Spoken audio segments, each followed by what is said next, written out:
Good afternoon, ladies and gentlemen. We will continue our discussion on the chapter 3, which is the defects of samsara. And I would like to remind you to generate bodhicitta to make our discussion meaningful. The sufferings of the samsara in general.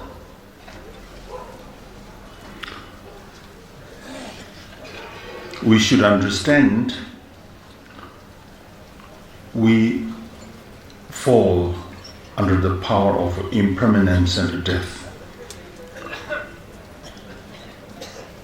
Let's say if after that we just disappeared like a fire burning out or water evaporating, everything will be over. Then there's nothing. And we hope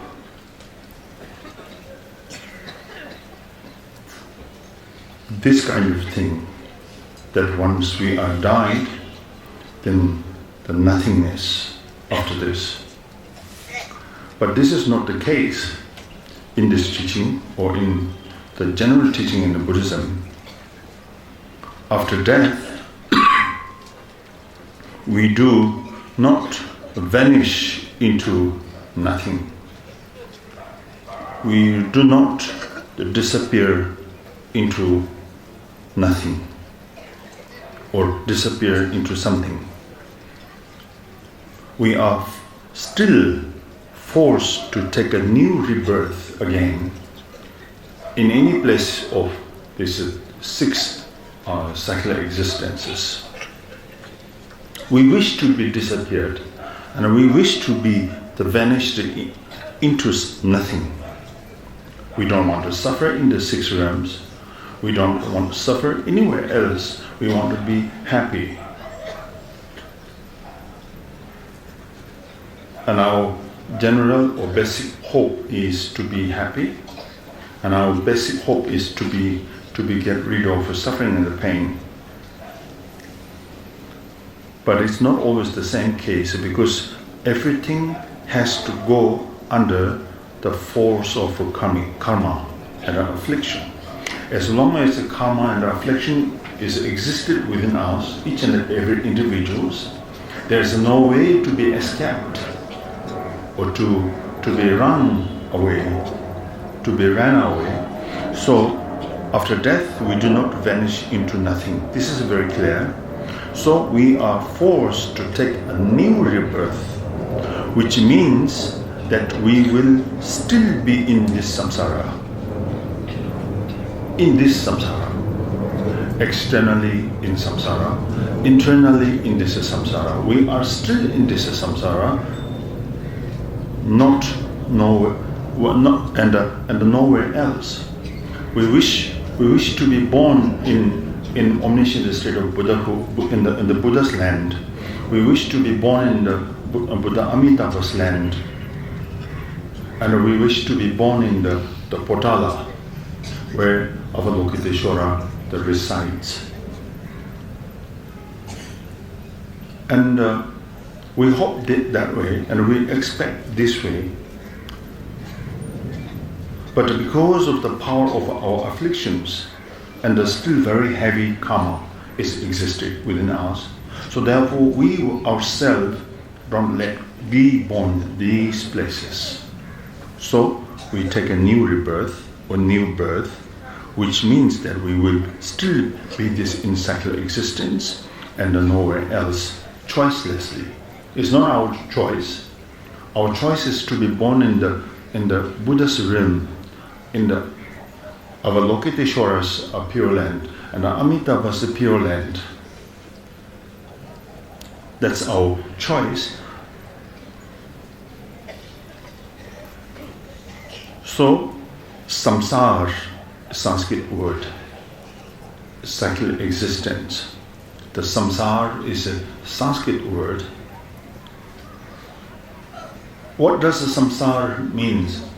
What does samsara mean? The samsara is the wheel or the round.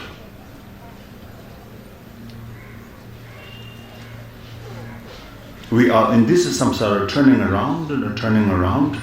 Sometimes we go up, and sometimes we go down, fall down, and sometimes we climb up with a little bit like the virtuous seed, and we climb up to the human birth and the God's realm and the demigod's realm and the human realm.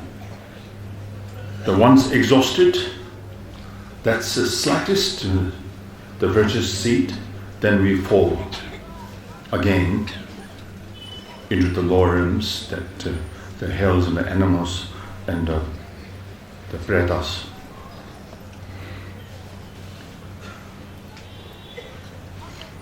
So samsara or samsar, the wheel or round of existence, is used here to mean going around with ignorance, going around with no choice.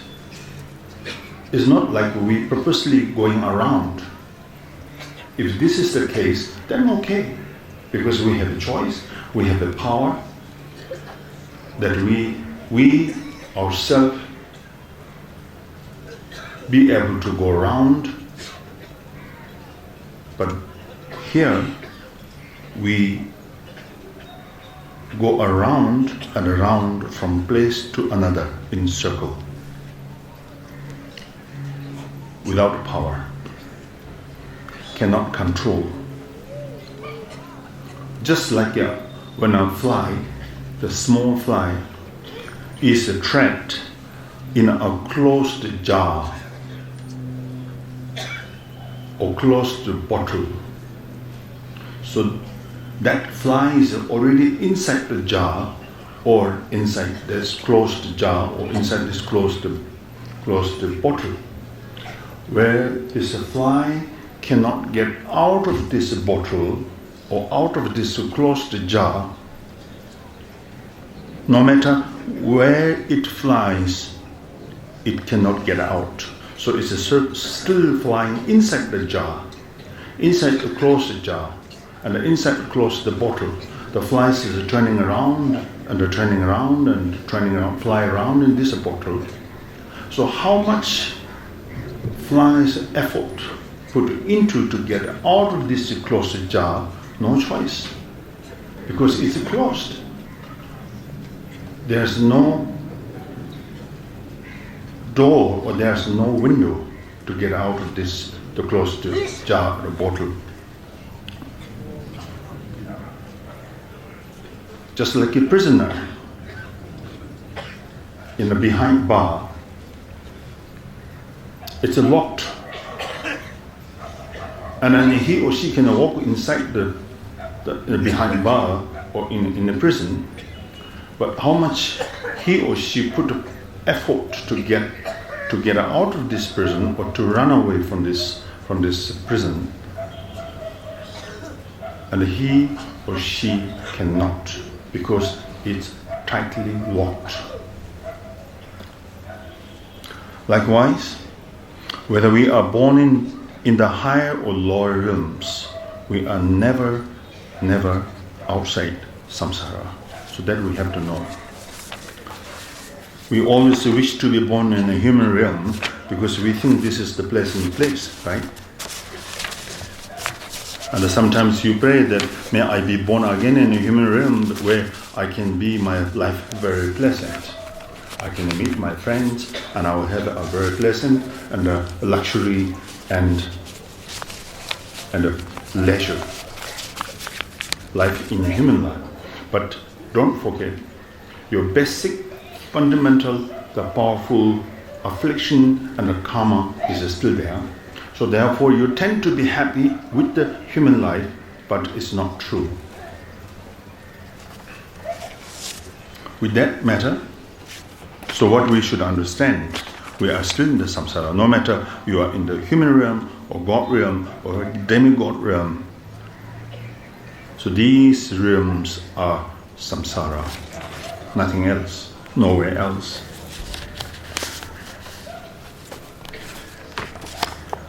It is said that samsara is a circle because we turn around and around and around. How taking rebirth in one after another of 6 realms as a result of our own negative actions, which, whether positive or negative, are tainted by clinging. We engage the virtuous action, but we're stuck in that state.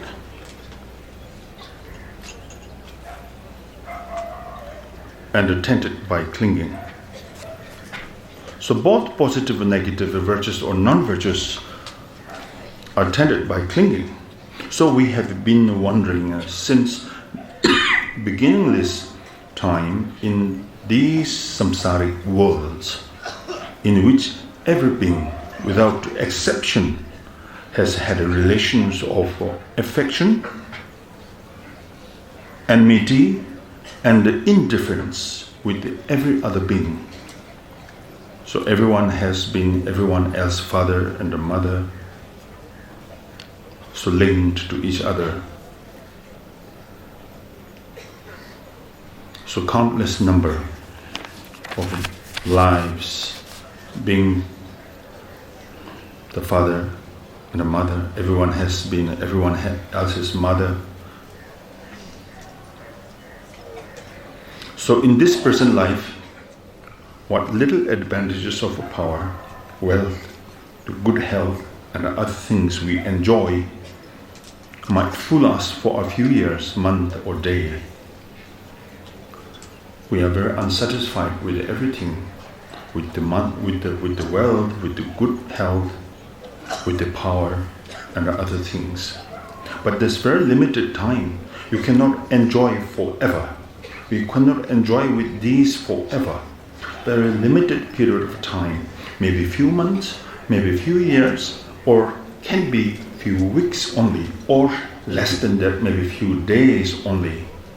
So our life is very fragile, uncertain. Under any circumstance, we will die. Therefore, you cannot enjoy these forever. Although we expect, but it doesn't come out as your expectation.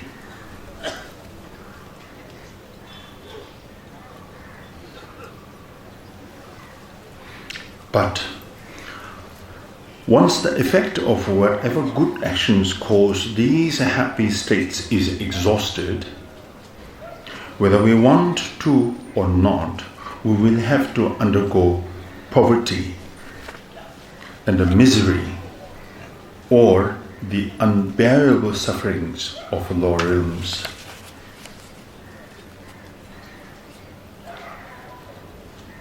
So, what meaning is there in that kind of happiness?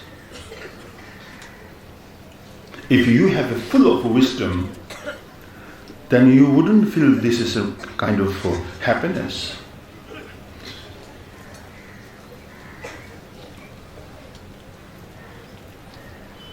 So just like a poison, when you take it, when you taste it, it can be sweet, delicious, and tasty.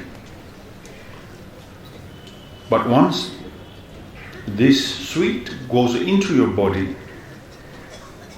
so it will take away your life. Similar to this case, in this samsara, what did you mean the happiness? What kind of happiness are you referring?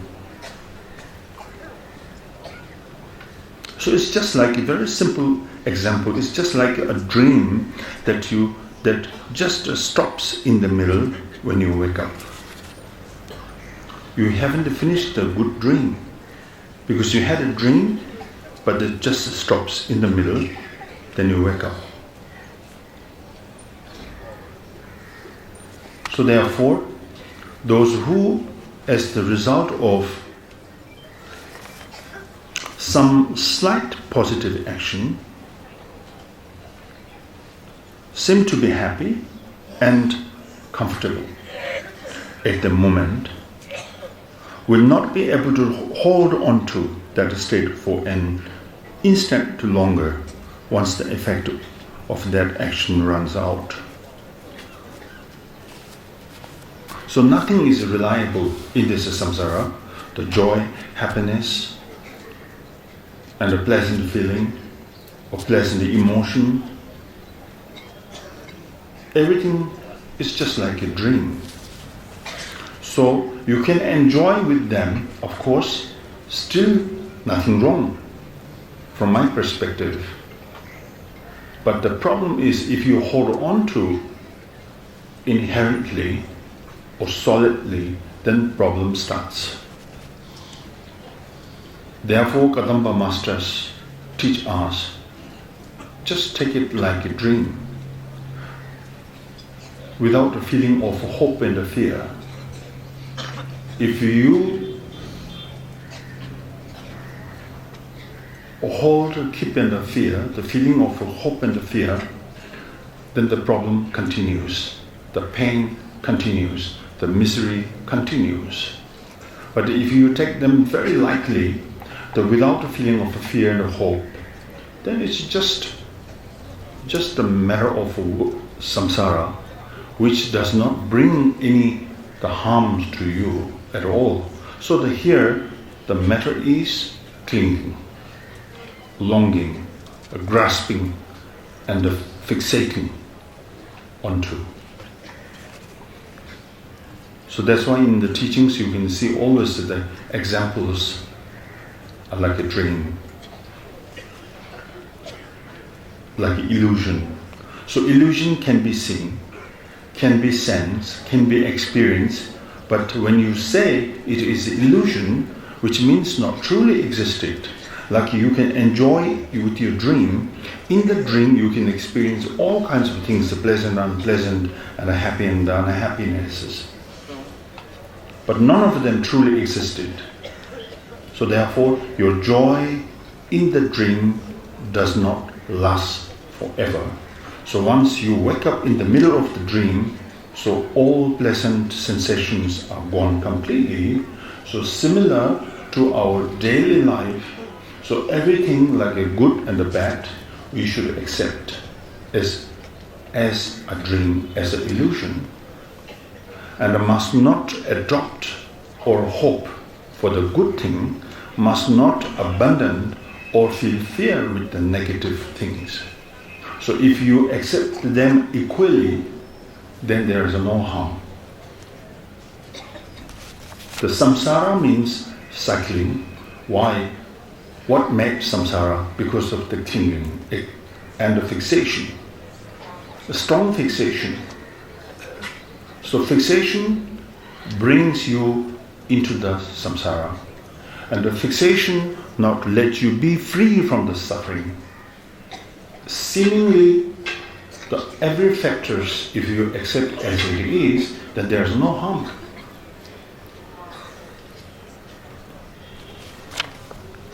So, here it says, do not put your trust in the apparent joys of the samsara.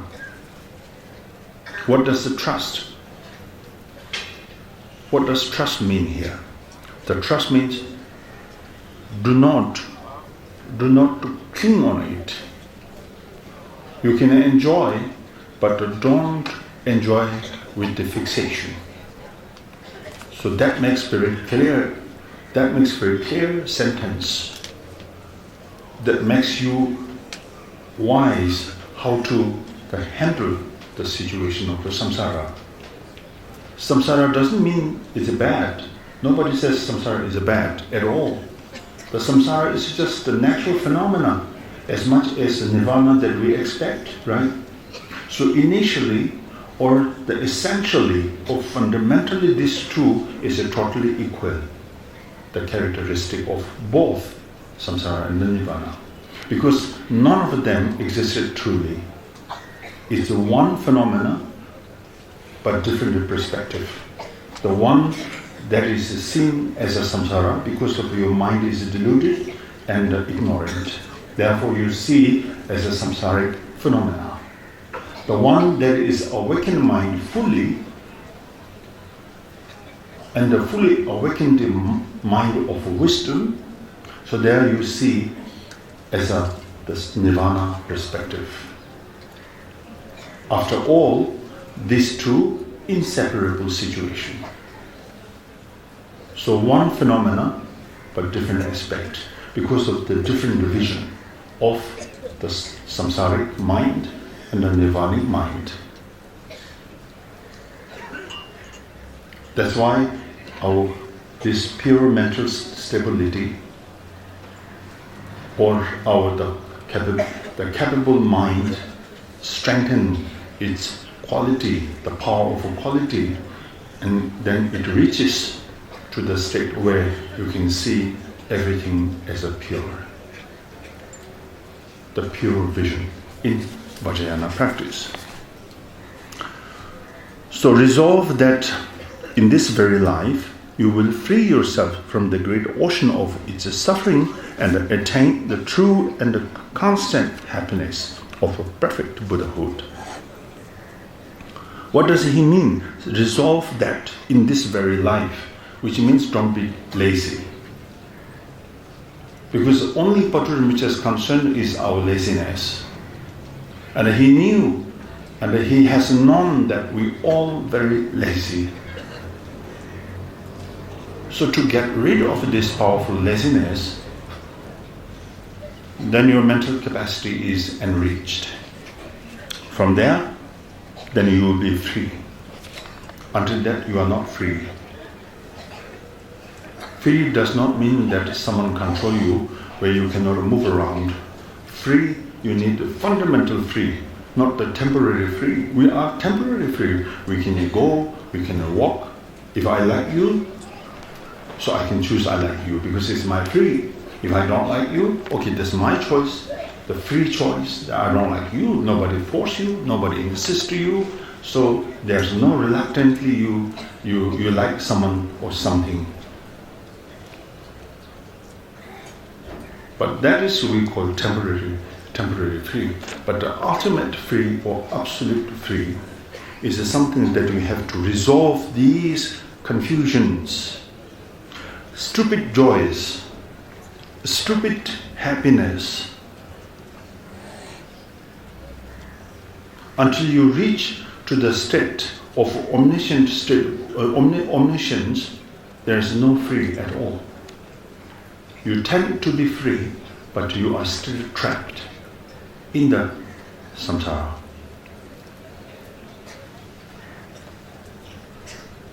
Make this thought your practice, using the proper methods for the beginning, the main part, and the conclusion. That's a general suffering. Now, particular suffering experienced by the beings of the six realms, which is very common. I don't need to explain because everybody knows this. So the 18 hells, altogether 18 hells, the 8 hot hells, and another 8 cold hells. So don't need to go into details because none of us want to hear this, so hot and cold, right? Then, what is the next? Next is the Petra. It's a Sanskrit. You call the hunger realm. In Sanskrit, it's called the Preta. Pretas have two types. One, Petras who live collectively, just like us. They live together and they communicate together, suffer together, and enjoy together, and have fun together, have a misery together. Then the another type is the Petra who move through space. looks they don't come down to the earth. They're always moving around. They always move around. And the animals, now number 3 is the animal realm. So animal living in the depths, there are 2 types. One is they live in the depths, and another one is that animals that live scattered in different places. Like some in the dry land, some is in the water and the ocean, some in the Rocky Mountains. So the different locations you can find the different animals. So the animals live in the dry, cannot survive in the water, in the wet. So that sort of things are scattered in different places.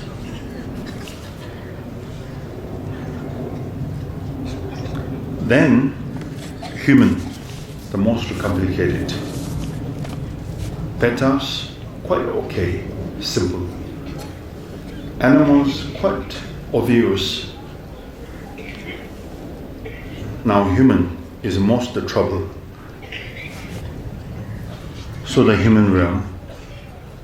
Humans suffer from the 3 fundamental types of suffering, and also from the 4 great streams of sufferings. The birth, old age, sickness, and the death. That's very common. But then the other one, most difficult suffering for human being is, human sufferings are the dread of meeting hated enemies, or of losing loved ones, and the suffering of not getting what one wants, or of encountering that one does not want. Oh, very complicated. So many. Just give one example, like cows and yaks in Tibet. So they enjoy with the grass, they enjoy with the water. So once they fill up their stomach, then they're relaxed. Just to lie down and relax and just keep chewing. No complaint. But we human always complain. Hungry, complain. Full, complain. No friends, complain. And too many friends, complain. Satisfied, complain again. Too satisfied. Unsatisfied, of course, there's a countless number of complaints. So the most suffering, complicated suffering is in the human realm. If I make you happy, after some time you will complain, saying that, oh, you are trying to fool me. If I very strict with you, you are also unhappy. If I give you a hand, try to help you, then you think, oh, you start cheating me. If somebody really cheated you, then you are happy. You think he or she is the most trustworthy. So that's why here it says that countless number of suffering in human than the other realms. I guess so, logically I accept that, because this is obvious. And then, now 3 fundamental types of suffering. Number 1 is this suffering of change. Suffering of change. Tibetan word is Njuru Dungal. Njuru means change. Change from one situation into another. So that is Njuru, which means change. Doesn't stay in one situation, that the one situation constantly changing, with or without circumstance, or with or without a factor, and sometimes it changes like that. This is a very natural phenomenon, on one that has not need to be pushed to be changed, so it changes, basically, naturally. So the suffering of change is the suffering that we feel when a state of happiness suddenly changes into suffering. Which means one moment we feel fine, physically no pain, no complaint. If somebody asks you, how are you? Then you would say, I am very fine. If not so fine, you will say, I'm so-so. Or sometimes you say, reasonably okay. There are all kinds of design you have to describe your situation. You never say one certainty. You wouldn't never say I'm fine. When you say I'm fine, I feel you reluctantly say you are fine, because when I look at you, your expression shows something different. And sometimes you show smile, it's an artificial smile, because you try to entertain that person, because you don't want to hurt him or her, or maybe you just want to make him or her happy, although you are not well. So you show artificial smile, say that I'm fine. But you say fine, but your smile tells a different story. So that sort of things here says that one moment we feel fine, satisfied, and full after a good meal. You would say, oh, I have been in a very good restaurant. I had a very good food, delicious food. Now I don't want to eat dinner. But after 2 hours, sometimes you then ended up into a hospital. Good food bring you to the hospital. Then you ended up there for a few days. And sometimes you are more hungry after heavy food. So all kinds of things happen here. That's why he says here, one moment we feel fine, satisfied with the full after a good meal, and then suddenly we are wrecked by a violent storm because of parasite in our stomach. One moment we are happy, like today I'm happy, or yesterday I was happy. And the next moment, yesterday evening, or this morning, or this afternoon, I'm not happy, then I'm complaining. Then I shout at you, I scold at you.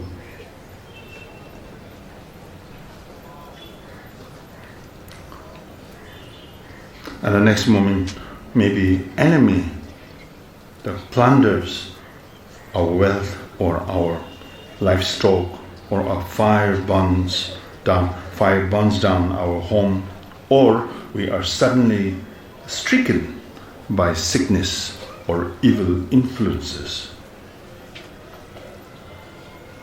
or we receive some terrible news and immediately we are plunged into suffering. So that sort of thing is the suffering of change.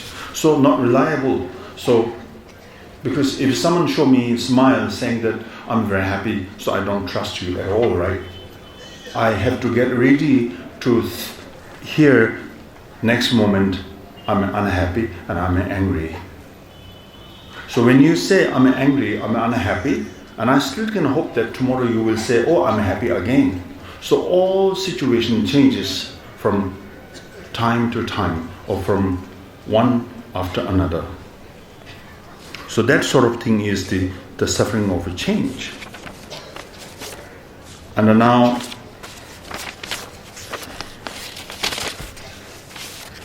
the second is the suffering upon suffering. Sometimes you say suffering of suffering. And the suffering upon suffering, whatever you say. We experience the suffering upon suffering before our suffering is over, we are subjected to another.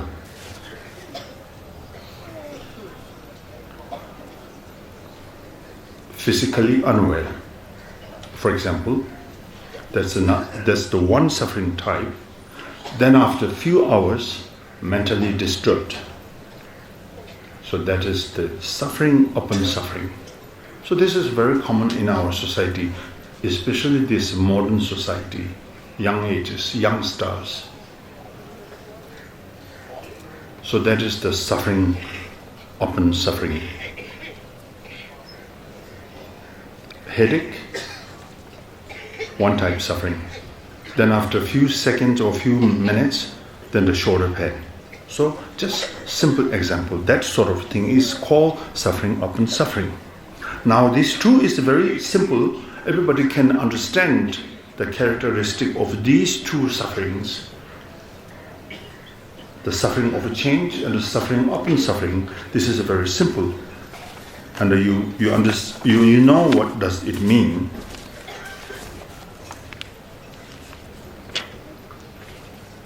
But now,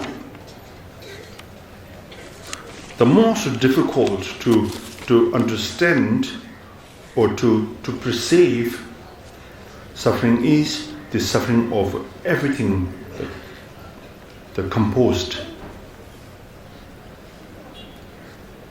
So this is the base or the foundation or the source of the other two sufferings.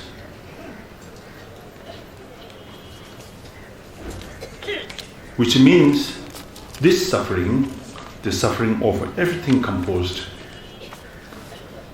the minute you born this samsara, although you don't feel any discomfort or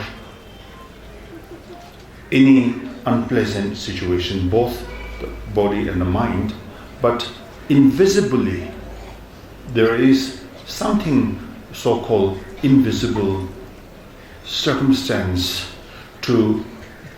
ready to produce the other two sufferings, but invisibly existed within each and every sentient beings. So why we are happy? Because of this suffering of the everything composed. So this produce the feeling or the sensation of a happiness. Why we are unhappy? Because of the power of this, the suffering of everything composed. So this produce this sensation of unhappiness. So the happiness and unhappiness is interdependent relationship. There is not independently existed or produced. It's interdependently functioning, interdependently the discipline. Because of the power over this, everything is composed, which means everything is dependent to each other. So Tibetan word tendel. So tendel is dependent to each other, and none of the situation or none of the circumstances can be survived or can be functioned interdependently at all. Our emotion, external factors, internal factors, or every single emotions, every single situation in this samsara are all based on the interdependent appearances or interdependently functioning too. So therefore, this is the most powerful factor to be produced the rest of the sufferings or rest of the emotions, the rest of the factors, the rest of the matters or whatsoever. So all circumstances, sometimes seemingly arising independently, but actually it's not independently arising. It's not independently functioning. It's interdependently functioning to each other. So we all rely on to each other. So these are all two notions, bad and the good, samsara and the nirvana, happy and unhappy, happiness and unhappiness, right and the wrong, the tall and the short, left and the right, under this shore or other shore, up and the down. All these notions are appearing or functioning, the power of interdependent the origination. So that's why it's called the suffering of everything composed. Composed, Tibetan word ndu che. Ndu is a composed. Che is something like a make up by circumstances. Making up everything under the situation of the composed, situation of the interdependent arising, interdependently functioning. So now this shows none of the situation has a power to be independent. All the factors we now see as constituting happiness is food to eat, clothes to wear, and whatever goods and materials we can think of are likewise produced through negative actions alone. The end result of all those things can only be the infinite tremendous of the lower realms. So everything that seems to represent happiness today is, in fact, the suffering of everything composed. So instantly changing, constantly changing. There is no power to locate or to fix at one place or in one situation. Whether you see or not, whether you sense it or not, but essentially it changes. It brings joy to you, it brings suffering to you, it brings sorrow to you, it brings pleasant feeling to you, it brings unpleasant feelings to you.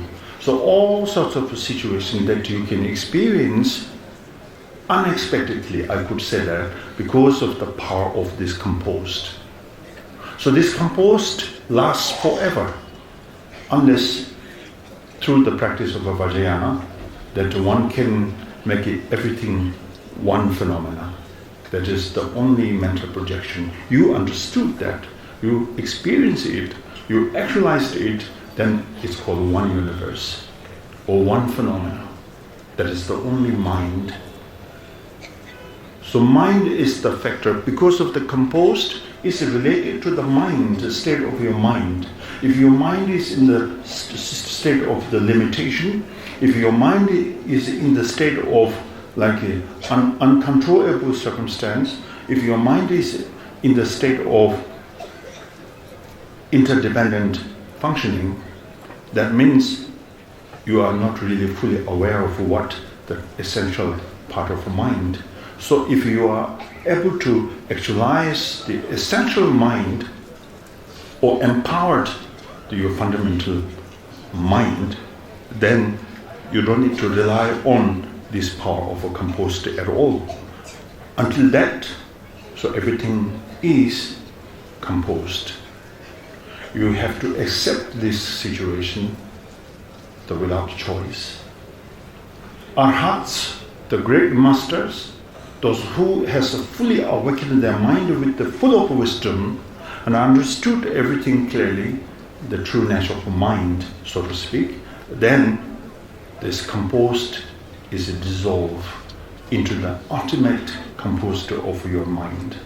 That is called in the Vajrayana the mind of blissfulness, along with the wisdom.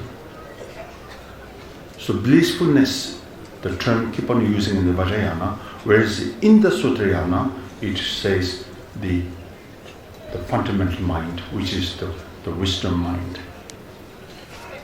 Then no longer you need to depend on the composed. That's why you are totally free at that moment. That's why at that moment you are totally Buddha. And your mind is completely beyond the expression and the description. Until that, everything is within the characteristic of the description, explanation, communication, correspondence, everything we do because of the power of the composed. And you don't want to suffer, but the suffering is still there. Choicelessly, you have to depend on the suffering. You have to experience the pain and the miseries because the power of a composed is still there. Sometimes, maybe a little bit meditation you do, so that helps you to bring down some degree of the composed power, but still the power is still there because you are unable to eliminate it because the cause of composed is still within you. So you know how to handle with the composed, the suffering of the composed. Even the arhats they have, even the bodhisattvas on the 10th level, they still have a tiniest, that sort of like the suffering of the everything composed. So only the time that you are able to eliminate of this is the time of the Buddhahood, where everything is exhausted. The cause and the effect, and every circumstances of the cause and the effect, every situation that the samsaric situation is exhausted or completely dissolved, then you are free, then this suffering of the everything composed is gone, the dissolve. Then there is another problem in the birth, old age, so I don't need to describe all this because everybody knows that. Then the suffering of birth, of old age, of sickness, and of death. It's very natural. Everybody knows that, so no need to go further explanation. Anyway, so therefore, reflect on all the different kinds of suffering in the samsara from the depths of your heart. Turn away from all the ordinary goals of this life. Unless you give up worldly activities completely, whatever dharma you may, whatever dharma, because we have inner dharma, whatever dharma you may claim to be practicing will not be the real thing. Seemingly you are doing practice, but this doesn't help you to get rid of your suffering of these explained, above mentioned.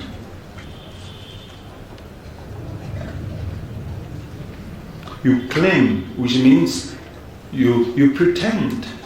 I pretend doing Dhamma practice, right? When people look at me, I can do meditation, I can read the sutras, and I can do something. And the people believe it so simply and easily. So that's why it says a claim. You claim doing Dhamma practice, but not the real thing. Real thing doing Dhamma practice is changing your mental attitude.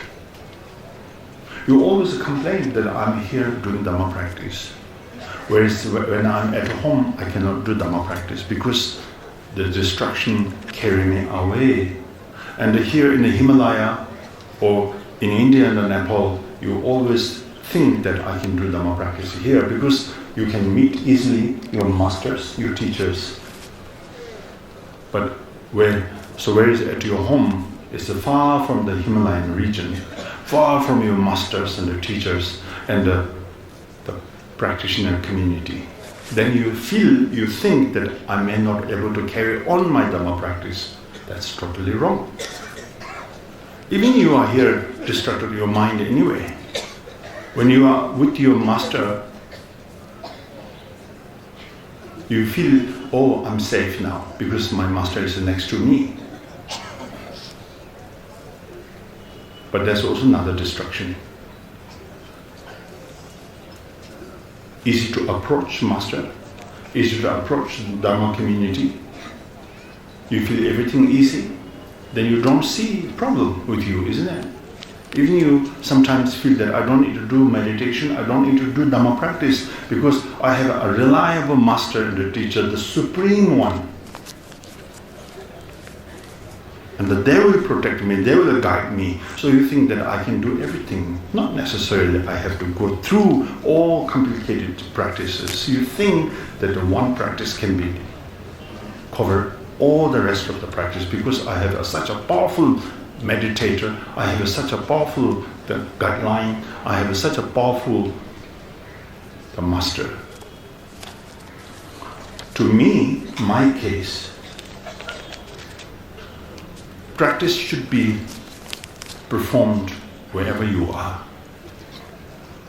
Whether you are in the retreat, whether you are in the solitary retreat, or at home, or in the community. With any circumstances, it doesn't really affect to you if you are really in the sense of a Dhamma practice. Dhamma practice does not depend on the situation and the circumstances.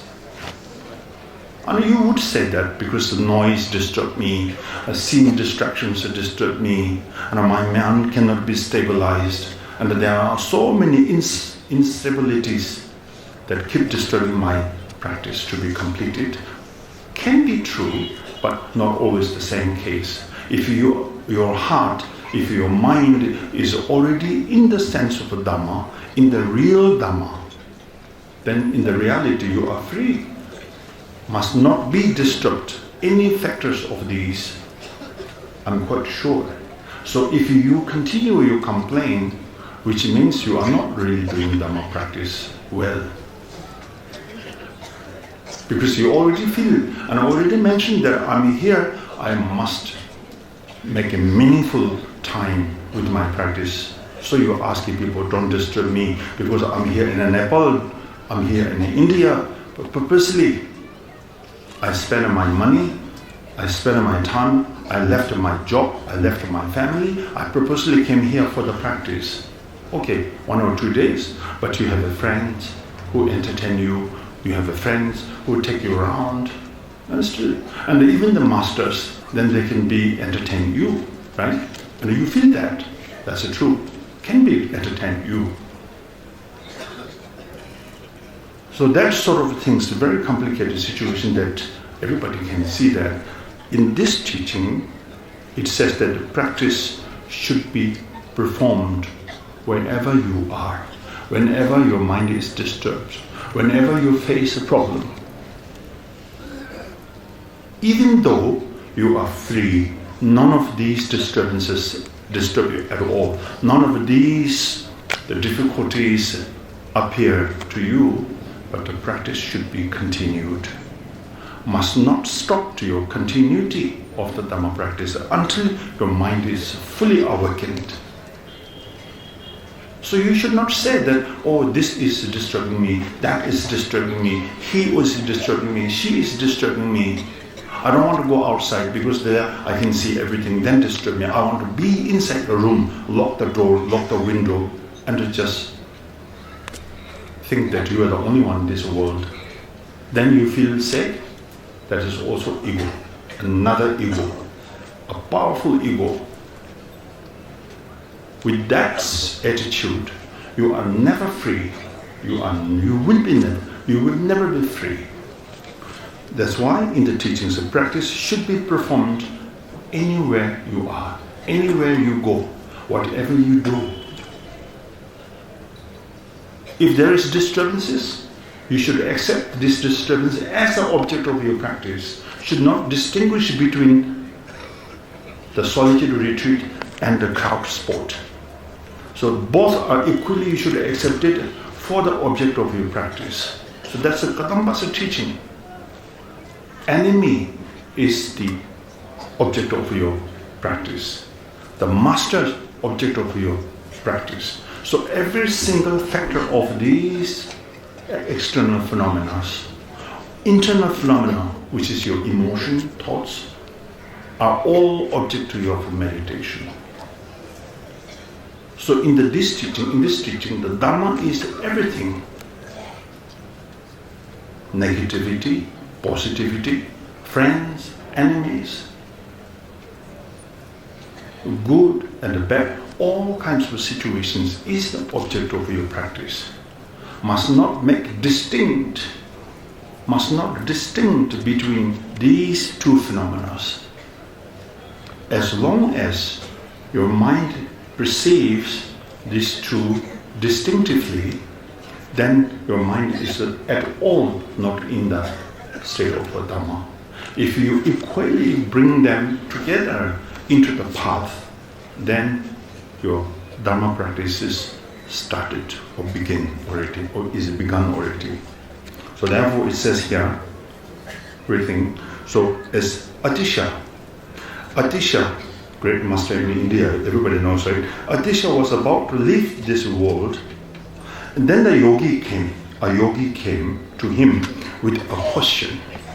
The yogi brought a question to Atisha. He asked us, Atisha, after you have gone, should I meditate? It's a simple right. Everybody does that. When your master is about to die, then you approach him and say, oh, I'm sorry, you are going to leave us. And you just try to cry, right? Then your next question is, after you're gone, what should I do? But that question never came before. just the moment you saw he is dying. So same thing here is a very good example. So Atisha about to leave this world, then this disciple yogi asks him, after you have gone, should I meditate? Then the counter question came from Atisha to the yogi. Even if you do, which means even if you do meditation, will it really be the Dharma? Because he already knew that when you say, oh, should I meditate, which means you have never meditated before, right? And now you tend to meditate, which means it's a sort of you are entertaining Atisha, make him happy, because you want him live happily. He tried to make him believe that he will really do seriously meditation. So that Atisha asks back is a counter question. So that even if you do, will it be really Dhamma? Atisha asked him.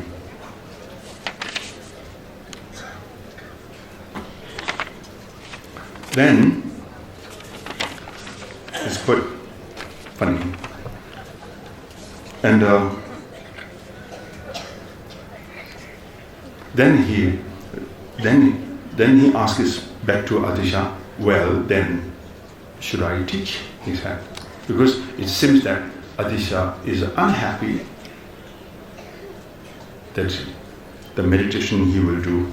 So he asks, well, then should I teach? Then the master answered him with the same question. So what should I do? Asked the yogi. All of you should rely entirely on Tanpa and to sincerely renounce this life, answered Atisha. Tunpa is the real master in Tibetan word. Tunpa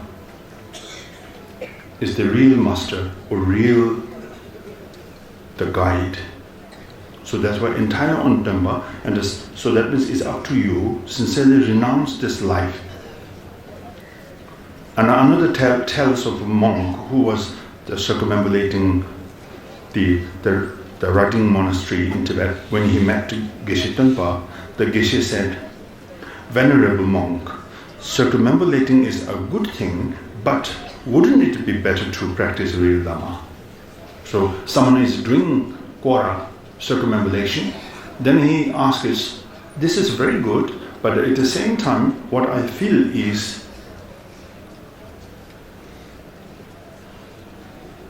the better to practice the real Dhamma instead of going Quara. So when you say Quara, sometimes it's good. In our society, I know very well, because the Quara is your little holiday. Because the whole day you are so busy at home, cooking, washing, talking, cleaning, then you're tired, so you want to go for Quara. So everybody knows Quara. Nepalese, they know what does Quara mean. Your English people also know what is Quara. You don't need to say, I'm going for circumambulation, right? You all say Quara. You all know this term. This is a Tibetan term, not English. It's not Nepali. It's not Hindi. It's typical Tibetan term. But everybody knows why. It's not because of the virtuous action of the day.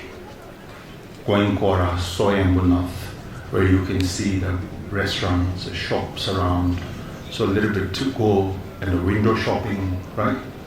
And the bar. Yeah, so little holiday. By the come back, you are refreshed already, and then you can have a coffee, tea on the Quara, bread, fruits, fruit juice, momo, everything. By the time you come back, you are already full, then straightly off to bed. So it's interesting Quara. So that's why these masters don't consider your Quara is as a real Dhamma. So he asked a question, said that it's better to do the real Dhamma instead of going Quara. The monk thought himself, oh, maybe it is more important to read the Mahayana Sutra than go for circumambulation. So he took to reading the sutras on the balcony overlooking the outdoor teaching yard. So it's a little bit show off, right? So everybody will see when you do meditation, when you do prostrations, you do it in the crowd, because your little bit expectation is that you want people to see you, and you are looking for admiration that you are doing physical prostration. So 70% maybe is good, but 30% is also worldly sense. So he did the same thing. He read the sutras in the balcony where people can see, at the balcony overlooking the outdoor teaching yard. Then after a while, Geshe Trungpa told him, it is a good thing to read the teachings too, but wouldn't it be better to practice real Dhamma? Again he said it. Then the monk thought it's over again. Oh, this must mean that it would be better to practice meditation than to read the sutra. So he put off his reading till another time and began to spend his time sitting on his bed with his eyes half closed. What does half closed? Means half open and half closed. Why half open? Because he expected someone to see him doing meditation. Otherwise, how he would know that people will see you meditating, right? So half is kind of like a spying eye. So you can see who is coming, who is looking at you. And half closed because you want to show that you are really doing meditation. So this is a tricky meditation. People easily believe you that you are doing meditation, but you fool yourself. Then, what happened next? Once again, Trungpa said, oh, it is a good thing to meditate too, but wouldn't it be better to practice real Dhamma again? The monk became hopeless. He is going to crazy, saying that how could it be like this? Now what other options that I can do? The real Dhamma practice, what does it mean? Then the Venerable Geshe, what should I do? He said, what should I do than to practice real Dhamma? Then the monk replied, the Geshe replied, renounce this life, renounce this life. So now, the renounce means the practice of revulsion. Feel disgusting this human life. You are enjoying with your emotions because of the power of ignorance is still there. So from the ignorance, the dualistic mind arises. Then all actions become the negative actions. So what does renounce mean here is to give up the attachment to this life, give up or cut off the fixation to the world, external world and the inner world, internal world. So it is all our ordinary activities and the commitment limited to this life's concern that prevent us from getting free from the samsara realms of suffering now and forever. Apart from an authentic teacher, no one else can truly show us what has to be done to cut through the moorings that hold us to this life and to attain enlightenment in our future lives. Leave behind all of these lives, the preoccupations, parents, relatives and the friends, companions and the lovers, food, wealth and the possessions. Just like you spit in the dust. If you spit in the dust, nobody will care, right? Who will come and look closely? What kind of a color of this spit in the dust? Nobody would do that unless you are crazy. So, you see the sense, what does renounce mean? It doesn't mean that you leave parents and relatives and friends all behind, which means make limited your relation, your connection to the family, your connection to the world, your connection to the things, your connection to the community, and your connection to the member of your family, to the connection of your friends. You can still make connection, but limited connection. Overwhelmingly making connection cause another problem or the endless suffering. That's why it says that we have to be limited. Doesn't mean that you have to give up or abandon everything right away and run away. Just give it up and then run away. Don't mean. So just try to make a limited desire, the limited connection, the limited limited relationship with all this. So the true teaching in this Kadampas, what you can find here is just be satisfied with whatever food and clothes that might come your way, and to devote yourself wholly to the Dhamma. So just satisfied. Our problem is unsatisfied. We are very unsatisfied with everything. If I admire you, so you still hope that, oh, can you please admire me more? So never enough for us. If someone really do good for you, it's not enough for you, because you are looking forward to more and the more and the more. So dissatisfaction is there. So satisfaction is needed for the practitioners.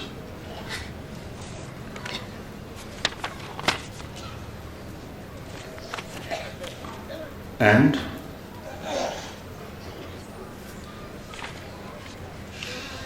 conclusion here.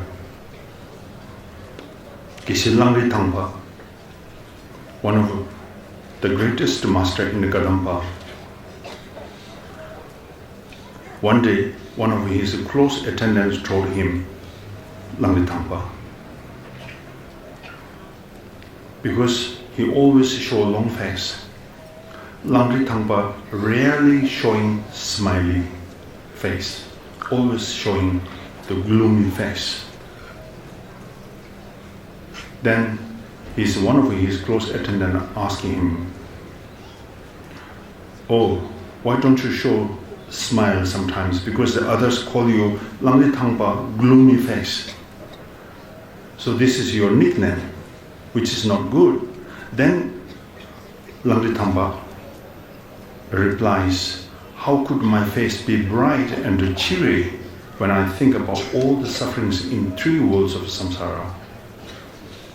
So that means the meditation on the suffering of samsara is the basis of support for all the good qualities of the path. It can help you to turn your mind towards the Dhamma. If you think each and every suffering of these 6 realms, or individually you can see in every day, so everybody has a different kind of suffering and pain. Nobody is the happiest anyway. Although they show a smile or laughter or whatsoever, but deep inside they have the pain and the suffering, invisibly. Individual himself or herself can experience that, and we can see the expression also. Throughout the day, you experience unhappiness more than happiness, right? So this meditation on the suffering of samsara is the basis and the support for all good qualities of the path. It turns your mind towards the Dhamma, real Dhamma, not artificial Dhamma. It gives you confidence in the principle of cause and effect in all your actions. That's very important. We keep on forgetting the sense of the cause and the effect. We lost the principle of cause and effect.